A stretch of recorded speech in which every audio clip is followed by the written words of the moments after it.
Hey, I'm Jeff. And I'm Phil, and we're the Cocktail Dudes. Today we're going to make the Martini. Classic cocktail. Yes, very classic. The one that like gets people's knickers in a bunch, right? Yeah, everybody likes it a different way. Yeah. And so we like it in a different way. Yeah. So we're going to display all the different ways that you can do it and figure out what you like best. Yeah, and tell you why we like ours, right? It's like a Bloody Mary. People like get all worked up about the way they make it, right? Everybody says they make the best Yeah. bloody. But we're still friends, even though we disagree, principally on shaking and stirring, right? Right. Yeah. I'm a shaker. I'm a stirrer. And, oh my gosh. Hi, my name is Jeff. I'm a shaker. And we'll go into the reason for that. Yeah. But first, the Martini, gin, dry vermouth, Right. is an evolution of the Martinez, right? Correct. And that itself came from a Manhattan originally, most likely. The Manhattan bourbon or rye and sweet vermouth. Then the Martinez gin instead of the bourbon or rye, Right. sweet vermouth. A little bit of Luxardo maraschino liqueur. And the Martinez came about in the heyday back when the only options of gins were Dutch Genever and Old Tom gin, right? Correct. Yeah. So it was a fairly sweet cocktail. Very sweet, yeah. And then London Dry style gin came around, and everyone said, "Oh my gosh, this is fantastic! You can taste pine needles and juniper berries in here." Wow! And so people started to go more toward the dry. So most likely, what happened is they started making the Martinez with the London Dry gin, Right. and then added some dry vermouth to the sweet vermouth, and then said, well, "Let's get rid of the sweet vermouth and just have the dry vermouth with the London Dry gin." Right. And then as the decades progressed, I think people liked that dry Martini even more. And so the amount of dry vermouth was reduced over the decades, right? Right. Yeah. Almost next to no dry vermouth. Yeah. So- That's how I prefer mine. Again, you like a little bit in yours. And we'll get into that. We enjoy using gin in our martinis. Right. Some people prefer vodka, and that's all right. We don't disown anybody for doing that, right? Yeah, and I think we both enjoy more the botanical flavor in the martini. Although I do like the Old Tom gin in my martini, which is sweeter and not as prominent with the juniper. Yeah.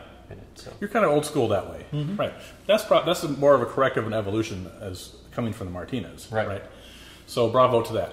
Now, I'm going to make mine the shaken way, right? Like James Bond. And very dry. And it used to be people would get on their high horse about how that's bad because you were bruising the gin, right? Right.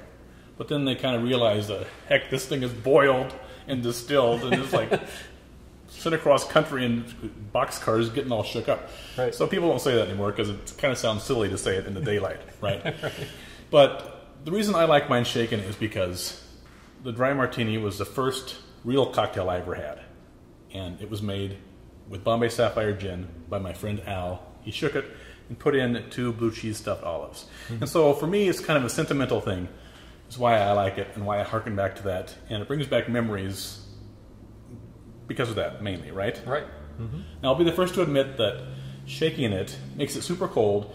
And so the nose of the gin and the taste of it is a little more muted, right?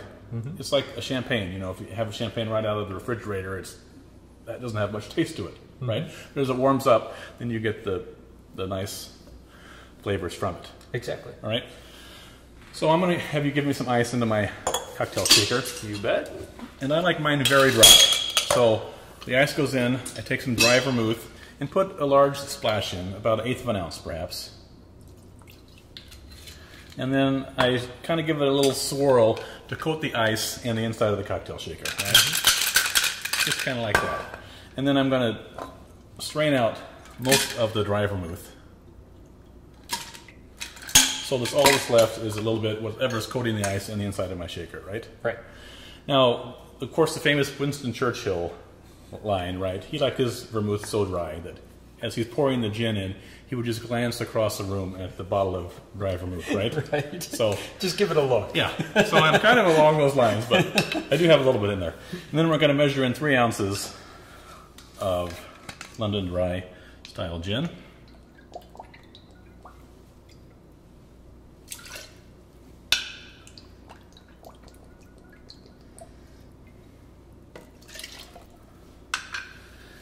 and I'm going to shake. Which is something unusual, because you're usually the shaker in this thing. I shake and stir pretty much everything. I think that's why I prefer mine stirred rather than shaken, because I'm shaking everything else for us. We shake so much that we could like lose hearing in our right ear, correct?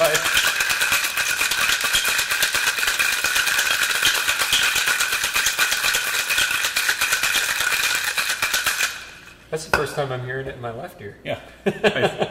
Shaking a martini is going to make it super cold. It's going to not be clear. It's going to be kind of frosty because you're going to have microscopic and not so microscopic ice crystals in your drink. All right, you're going to see a little ice floating on the top. And it incorporates a little bit more air than when you're stirring it as well. Right. Jeez.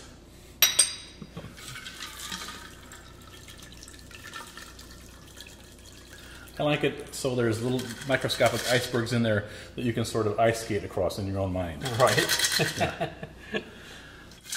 All right, and then I will pop in 2 blue cheese stuffed olives, and that is the way I like my martini. Very dry with 2 blue cheese stuffed olives. The dirty martini is taking like a half a bar spoonful of the olive brine and putting that in also, right? Yep. Not a fan of that, but that's what a dry martini is. All right, now we're going to have you make it your way with the Old Tom gin, right? You bet. Yep. So I'm going to add some. Sweet vermouth, and I'm going to use dry vermouth. I'm sorry, thinking of the martinis. I know. I'm going to add about ½ ounce. So if you're just starting out on the martinis, you might want to start with like a ½ ounce of dry vermouth with your gin. And then kind of play with it there. See if you like more or less. Right? Yeah, and if you're not a huge fan of gin and you're like, well, let me try this, you can go with the Old Tom gin. It's kind of a gateway. Yeah. It's not as strong with all the different botanicals, so it's gonna be sweeter to the taste. And a lot of people have it, and they're like, oh, hey, maybe I do like gin. Yeah. A lot of nice Old Tom style gins coming out now. We like the Ransom brand, although we don't use that in our dry martini because the idea of stirring is to give you a nice, clear, pure color. Right. And the Ransom is aged in oak, so it's sort of slightly caramel colored, right? Exactly. Yep. So I'm going to add ice to my glass. I'm going to stir that to chill.